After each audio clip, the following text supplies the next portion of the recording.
नमो नमः बच्चों। आज समाधानम में हम आपके परीक्षा के बारे में कुछ लेके आए हैं।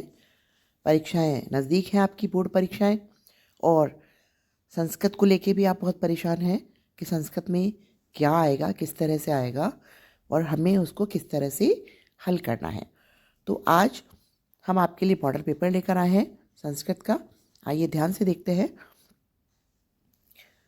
अब जो प्रश्न पत्र की योजना बनाई जाती है उसमें आपके ज्ञान के लिए 15 अंक दिए गए हैं, अवबोध के लिए 33 अंक हैं, अभिव्यक्ति के लिए 21 और मौलिकता के लिए 11 अंक दिए गए हैं।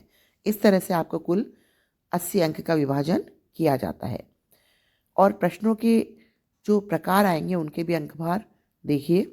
वस्तुनिष्ठ जो होते हैं, बिल्कुल छोटे और एवज सदे वाले प्रश्न, वो आपके 15 प्रश्न होते हैं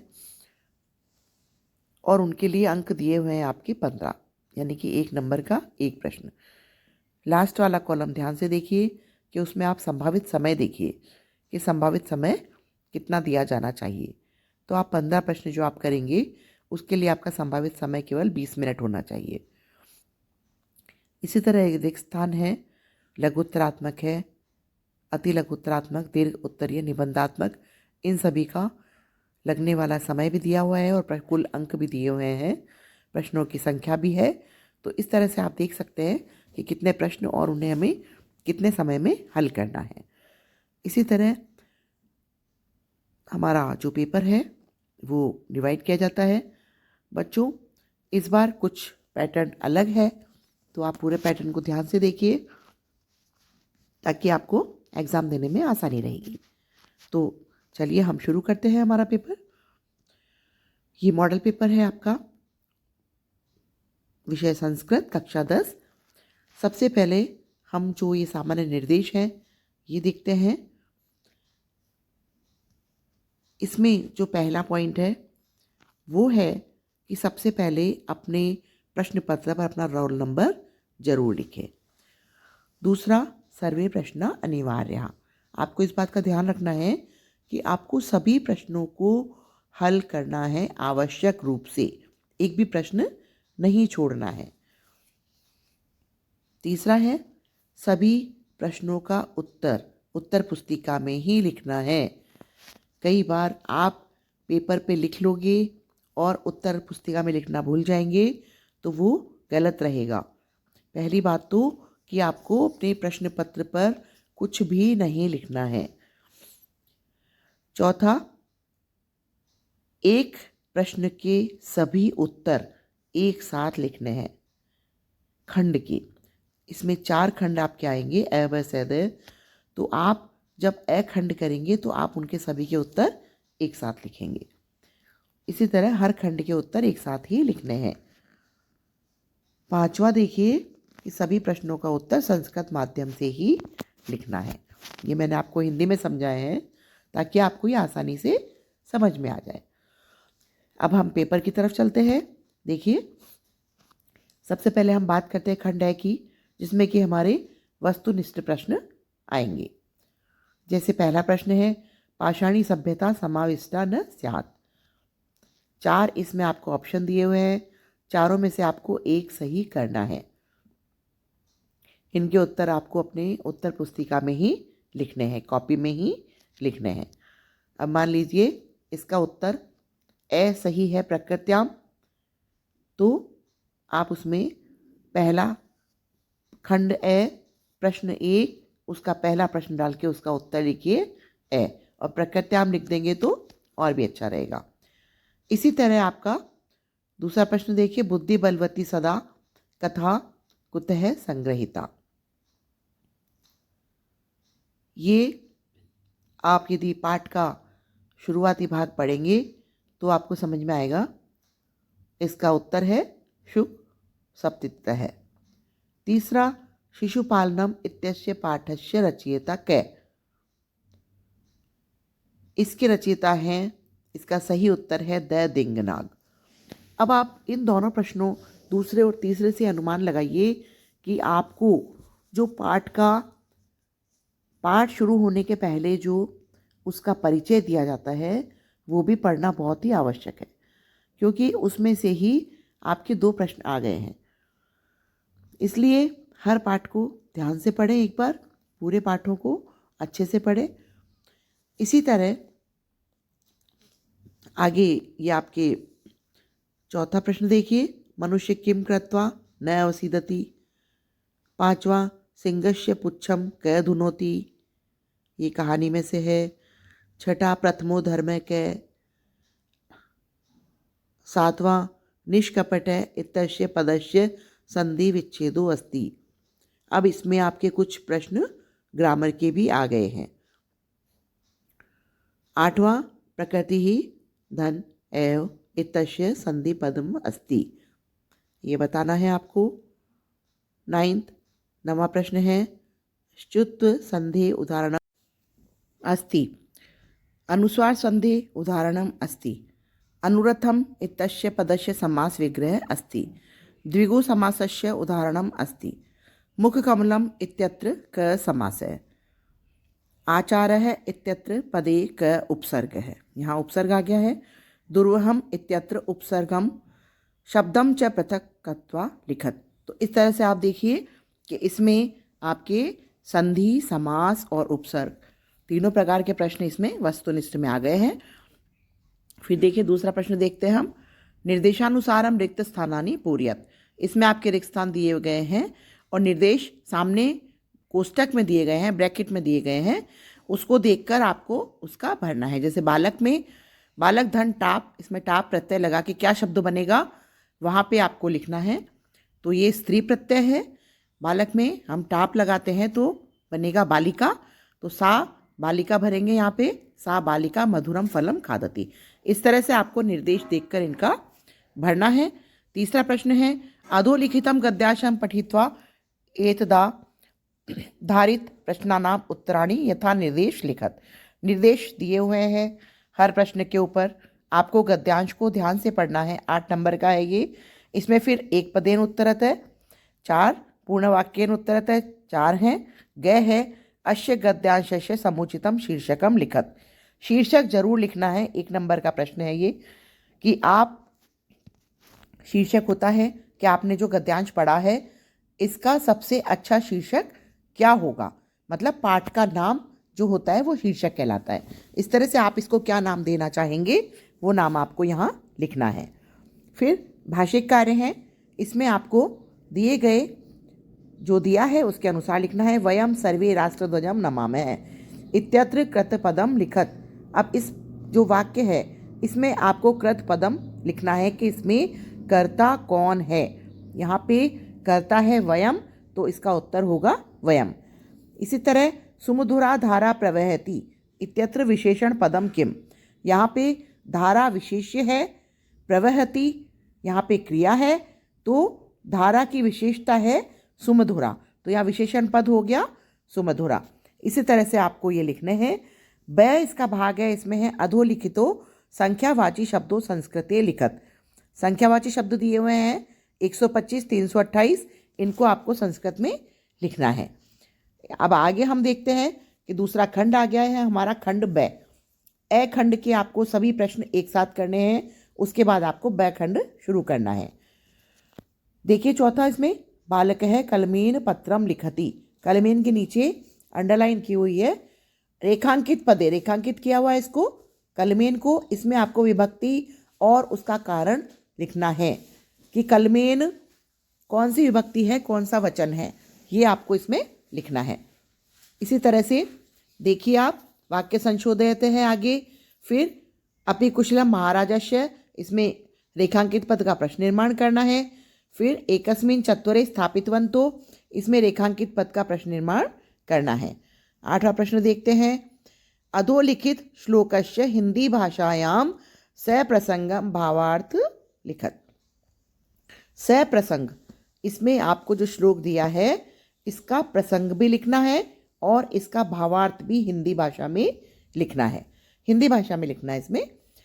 9वां प्रश्न हम देखते हैं। अधोलिखित श्लोकस्य अन्वयम मंजूषातः पदानि चित्वा पूरयत। इसका अन्वय करना है, लेकिन नीचे ही नीचे इसमें आपको देखिए मंजूषा दी हुई है, 4 खालिस्तान है, 4 ही शब्द हैं, इनको आपको सही जगह भरना है।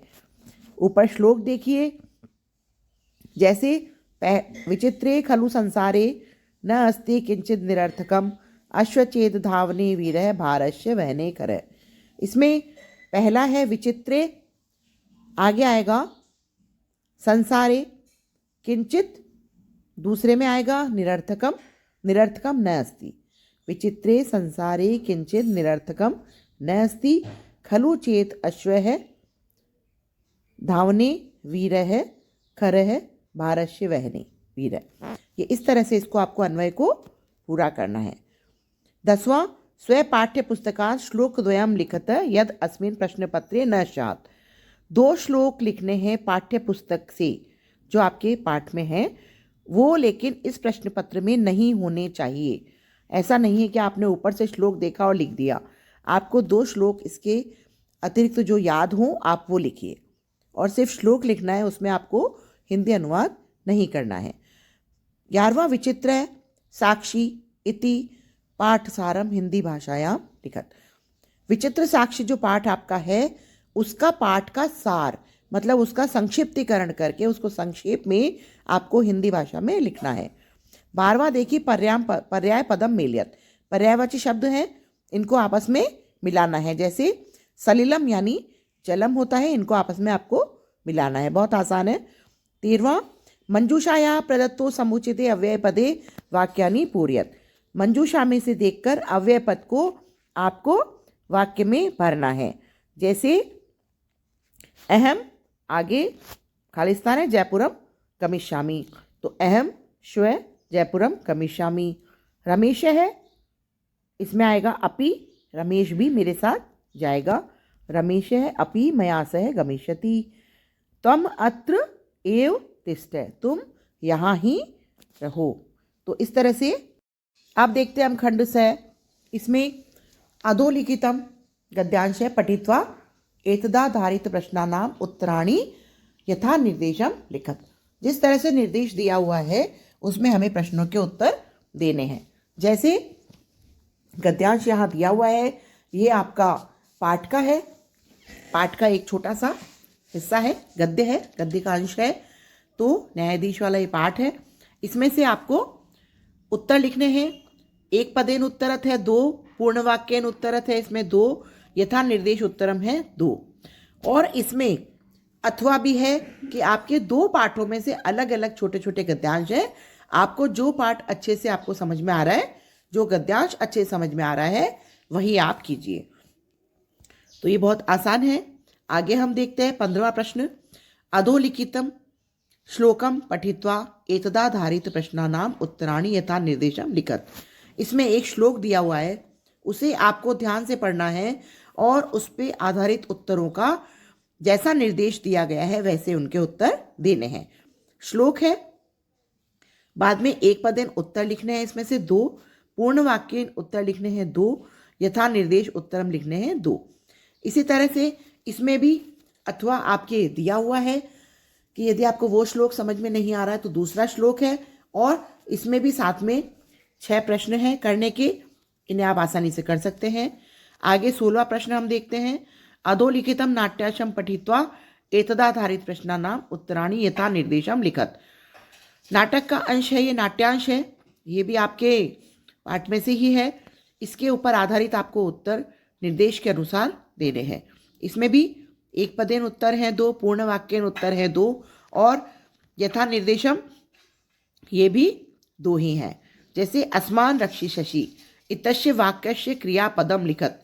अब इसमें क्रियापद आपको लिखना है, इसमें कि क्रिया कौन सी है। इस वाक्य में क्रियापद है रक्षिष्यसि, तो आपको यही लिखना है, इस तरह से लिखना है। इसमें भी आपको अथवा दिया है, इसमें दूसरा नाटक का अंश है और रामकुश लवकुश वाले पाठ का है, तो इसमें आप आराम से कर सकते हैं जो आपको समझ में आए। इसमें भी एक वाक्य, एक पदेन, पूर्ण वाक्य यथा निर्देशम उत्तर करना है। 17वां है अधोलिखितानि वाक्यानि क्रम रहितानि सन्ति। ये जो दिए गए वाक्य है क्रम रहित है, इनको क्रम से नहीं है। यथा क्रम संयोजनम कृत्वा लिखत। ये एक छोटी सी कहानी है और इस कहानी को आपको देखना है पहले कि कौन सी लाइन सबसे पहले आएगी। ये 6 पंक्तियां हैं, 6 जो हैं वो उल्टे सीधे क्रम में हैं। अब आप इनको सही क्रम में जमाना है। अथवा इसमें भी नीचे दिया हुआ है कि मंजूषा दी हुई है। मंजूषायाम प्रदत्त शब्दानाम सहायतया स्वच्छताया महत्वम इति विषये षट् संस्कृत वाक्येषु एकम अनुच्छेदम लिखत। यहाँ पे आपको पंक्तियाँ नहीं लिखनी है, यहाँ पे आपको अनुच्छेद लिखना है जिनमें आपको ये मंजूषा के पद काम में लेना है और इस तरह से आपको लिखना है। आपको दोनों में से जो भी आसान लग रहा है वो आप इसमें से कीजिए। आगे हम देखते हैं खंड द। खंड द में है प्रश्न 18। भवान राजकीय आदर्श उच्च माध्यमिक विद्यालयस्य दशम्या कक्षाया छात्र रमेशः अस्ति। स्वकीयं प्रधानाचार्यं प्रति दिनत्रयस्य अवकाशार्थम एकम प्रार्थनापत्र लिखत। ये प्रार्थनापत्र लिखना है आपको। इसमें 3 दिन के अवकाश के लिए लिखना है, लेकिन इसमें स्पष्ट नहीं है कि आपको आवश्यक कार्य के लिए चाहिए या बीमारी के लिए चाहिए। किसी भी कारण से आप इसमें 3 दिन के अवकाश के लिए प्रार्थना पत्र लिख सकते हैं। दूसरा इसमें पत्र दिया हुआ है अथवा करके। भवान दीपक है अस्ति, आप दीपक हैं। परीक्षा परिणामस्य विषये स्वपितरं प्रति लिखिते अस्मिन् पत्रे मंजूषायाः उचित पदानि चित्वा रिक्त स्थानानि पूरयतु। इसमें आपको मंजूषा दी हुई है और नीचे पत्र दिया हुआ है जिसमें कुछ रिक्त स्थान है। यदि आप पूरी तरह से आश्वस्त है कि आपको सभी मंजूषा के शब्दों का अर्थ पता है और किस जगह आपको कौन सा पद यहाँ लिखना है, यदि आप ये श्योर हैं इसके मामले में, आश्वस्त हैं, तभी आप ये कीजिए, वरना आप सिर्फ प्रार्थना पत्र लिखिएगा। ये पत्र आप नहीं करें तो अच्छा रहेगा। प्रार्थना पत्र यदि आपको याद है तो आप वो कर सकते हैं। अब हम 19वें प्रश्न पे आते हैं। अधः प्रदत्त चित्रम दृष्ट्वा मंजूषायां प्रदत्त शब्दानां सहायतया संस्कृतेन अष्टवाक्यानि वाटिकाया शोभा विषये लिखत। ये एक वाटिका यानी कि एक बगीचे का दृश्य है और इसमें जो मंजूषा दी हुई है इसके आधार पे आपको 8 वाक्यों की रचना करनी है। ये रचना के लिए मैंने और भी वीडियो पहले बनाए हुए हैं, आप चाहें तो उनकी सहायता ले सकते हैं। उसमें बहुत ही आसान तरीके से इनको करना सिखाया गया है। अब अथवा, इसमें भी अथवा दिया हुआ है। मंजूषातः है उपयुक्त पदानि गृहीत्वा माता पुत्र्योः मध्ये वार्तालापम पूरयतु। माता और पुत्र के बीच में वार्तालाप है, बातचीत है। ये मंजूषा दी हुई है। आप पहले मंजूषा का अर्थ अच्छे से समझें, उसके बाद आप प्रत्येक पंक्ति को देखें ध्यान से कि आगे आगे किस बारे में बात की गई है। उसके बाद आप इसे पूर्ति करें, इसको भरें। इसके बाद लास्ट में 20वां प्रश्न है। अधोलिखितेषु वाक्येषु केषाचितं चतुर्षाणां वाक्यानां संस्कृत भाषया अनुवादं कुरुत। किन्हीं भी 4 वाक्यों का, देखिए 6 में से केवल 4 वाक्यों का आपको संस्कृत में अनुवाद करना है। इस अनुवाद के लिए आपको अपने कर्ता, धातु और कारक और विभक्ति इन सब का ज्ञान अच्छे से होना चाहिए, तभी आप वाक्य में इनका संस्कृत भाषा में अनुवाद कर सकेंगे और अच्छे से कर पाएंगे। थोड़े से अभ्यास की ज़रूरत है और इनके लिए आप पुराने वीडियोस देख सकते हैं। तो बच्चों, पेपर बहुत ही सरल तरीके से बनाया गया है और यदि आप थोड़ा भी इसमें अध्ययन कर लेते हैं, मेहनत करते हैं, तो आपके बहुत अच्छे नंबर आएंगे। All the best for your exam. Good luck. Thank you so much. Please like, share and subscribe. समाधानम। आपका दिन मंगलमय हो।